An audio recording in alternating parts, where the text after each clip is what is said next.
Yeah, well, look, we're excited for a lot of reasons right now. We've clinched a playoff spot. Um, we have another game coming up against a good team. It's a road game where we see a big challenge in this, an opportunity to go on the road and show that we can have disciplined performance more than we have even recently. So we see a lot to play for coming up, but the energy in the team is really good. There's a lot of confidence coming off the last game in which we clinched at home. So we have our sights set on now jockeying for position in the playoffs. Can we get that home game? Sorry.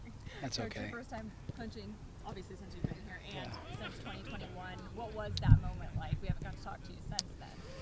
Yeah, look, I see the moment, for initially is for the fans, to see just how happy they are, how grateful they are, thanking us, thanking me. I walk around and I say thank you.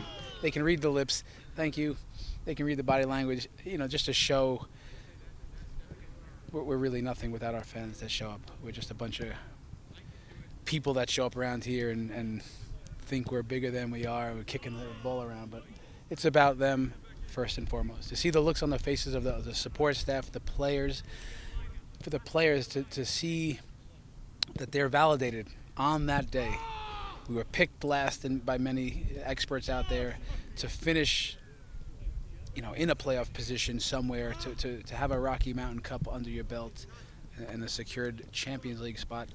There's a real sense of accomplishment. Only victories like that and accomplishments like that can do for a player. So, yeah. Coach, you mentioned looking for a more disciplined performance on the road this weekend, compared to Sporting last week or 2 weeks ago, should I say, and then the performance this past weekend at home. What would you take away from those two games so starkly different, and what do you think that says about the team to come back and perform the way they did against Toronto? Well, look, I know what we got here. So for our team to bounce back yet again, that doesn't surprise me. We're a gritty team. We don't get too high or low, especially low, and we're together and they work hard. So to see that they rebound at home doesn't really surprise me. What I would say is that on the road, it's just tough. In MLS, I can promise anyone listening, it's not easy to win on the road in general. To go and win in the conference on the road, good luck. To try to go and win against good teams that are good in their building, it's not easy. So we went to New York City this year and won. We beat Club America in front of a largely Mexican crowd in LA. We had some good performances on the road this year. In Dallas, we claw back and win.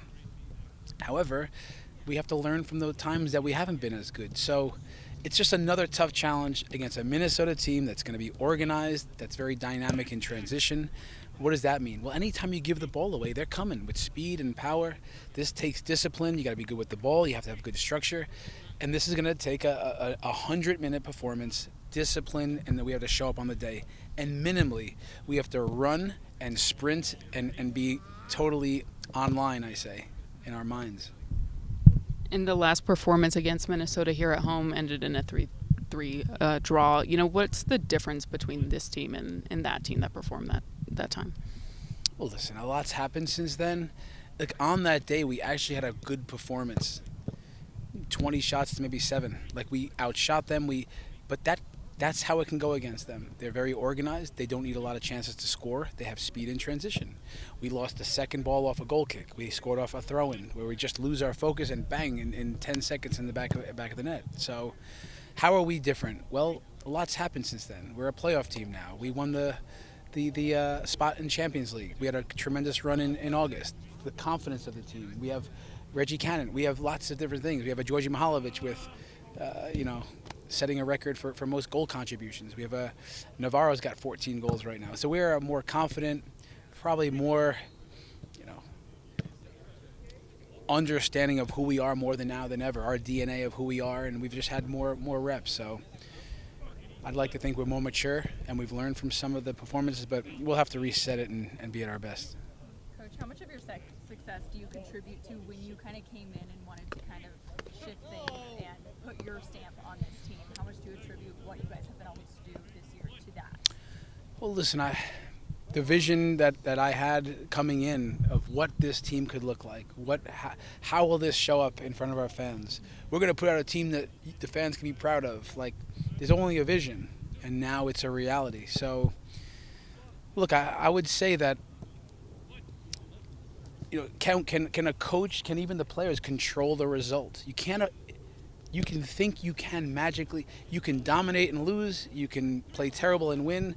The results show up, but the work is controllable, the togetherness is controlled, the spirit at which we show up, the details at which we coach these guys, their ability to take it in and go and do it at altitude and pressure, that we can control certain things and some you cannot.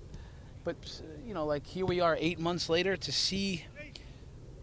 Again, I was a player once, and I've been a coach in other spaces, to understand what do you have to do? What are the ingredients for success? And I think I know that. And it's only possible with an engaged, hungry group. We have that. So here we are. They've brought it to life, and I think we've all worked hard at doing that. So I'm not surprised, but I'm so pleased where we're at. And I trust me, I know there's a trophy out there. I don't know where it is right now, but we're hunting. We're on the hunt. We're going to go and go after that. Can you speak to what Reggie Cannon has brought in just a short time since being here? I know he scored his first goal, what he adds to the team.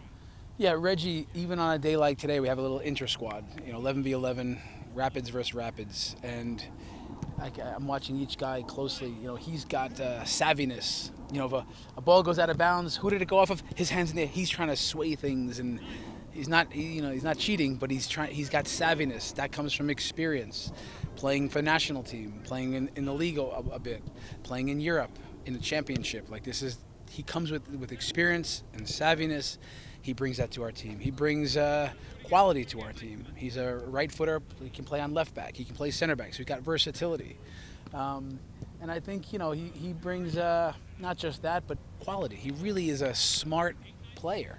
So you add a smart player, savvy, versatile, prideful in his defending. We've added a good piece to our back line. And obviously Cole Bassett is talented, but what have you learned about him that is kind of that, I guess maybe that people wouldn't know over your time here coaching him? I pushed hard, with U.S. soccer, even when he had a chance to make the Olympic team. When no cameras are on, just saying, hey guys, listen, here's what we're seeing over here. That doesn't show up sometimes in statistics, even though he's got some really good numbers here. He's got goals, he's got production, goals and assists. He also there's not an MLS player in the entire league that runs more than him. Could you imagine? There's only one, and it's him. So his will to win is, is it the penalty against Salt Lake for the Rocky Mountain Cup? When he just has a will to win, and I think people know that when you get to see it every day. For a young guy that looks beyond his years. He knows everything he does wrong in games. He's self-critical. He works really hard. He loves the team. I mean, he is it through and through, Rapids. So yeah, I think a lot of that people can see. I get to see maybe. Does everyone know how humble he is? How can you have that winning edge so much that you're the greatest, but so humble? This is not common. So. We've seen the greats out there, and he's still young. I'm not getting ahead of myself here, but he's a great player with humility and team-first mentality, but believes he's number one and suffers for the team and anything for a victory. So, little tidbit about Cole Bassett. I love it. This is my last question about going off of the Bassett brothers. What do they mean to? Obviously, they mean a lot to Colorado soccer. I know people look up to him. I don't know how much DU soccer you get to watch, but just having those two brothers that are both talented and, like you said, humble. What do you think that means to the soccer world here in Colorado? Yeah, look, both of them, they come from a good family. They come from a family that, you learn this from your parents, how to show up, how to work and not make excuses, how to give to the team. Of course, there's quality in there, in their DNA and who they are. So, yeah, I know. Sam, Cole, these guys, at DU, you can see the production even over there, the teams where they are. Yeah, I know. We're tuned into what's going on over there. So, listen, it's when you talk about those brothers and the family, we're a team that we want to play young players. We want to bring homegrowns through. Why do we want to do that? Well, young players can fit our style of play by running and especially at altitude. But also guys that love the club. They when you say put the team first, they understand what that is. They've heard that for years, you know. So listen, it's I think when we're in recruitment and then in development, so from the ones that we're bringing up from inside the club and the ones that we're recruiting from outside the club, locally, nationally, internationally, they kind of, like, you know, Cole specifically, and of course, yeah, I mean, from who they are as people and players, these are the types that you don't have to look that far. You can look right there. That's the profile. And then you start to say, okay, physically, mentally, tactically, technically. Yeah, it's a lot of that in the ingredients in the DNA of who they are. So they're not just important, they're critical to helping us identify exactly how we recruit and develop. Just last one. You know, months ago when we started talking about playoffs, your hopes to make the playoffs, in the past coming weeks, it's been closer and closer, more of a actual reality, potential reality. Now that you have, do you think that there's a different attitude in the locker room, a different type of intensity that people are coming out to training with, that the coaches are speaking to the players with? No, I in fact, they showed up the other day after 2 days off, and you would have thought we lost the playoffs. The energy was not that high, the mood was a little down, and when I stand in front of the team, I can feel it. I'm looking at body language and faces, and I can feel it. I'm like, what the hell's going on here? Guys, we just made the playoffs. The point there is that that's not a concern to me. It was like back to work. They had 2 days off. It's coming off on a big emotional performance and outcome at home, big physical output at home. So they come in and it's, yeah, here we go. We got what's for training. We looked at some video. So the coaching staff, we stayed even keel, like let's get right back to work. We got to show some good things, some things we got to get better at, and we planned a training session. We came out and we got it going. And then it doesn't take a lot to get these guys ramped up in terms of energy and quality and competition. So no, we're right back to work. It might feel like a little relief from guys. Like there's a lot on these guys. Again, when you're the youngest team in the conference, one of the youngest in the entire MLS, what does that even mean? So for moments like that, there's a lot on them. There's a lot on them. Got to do it for the fans. Pressures. They're fighting for contracts for the futures. So they're human beings. So I think there can be a little bit of a little relief. Let's get going. Thank you so much, All right, Coach. you're welcome, Good luck everyone. to Minnesota. I'll steal your Thank mic. you.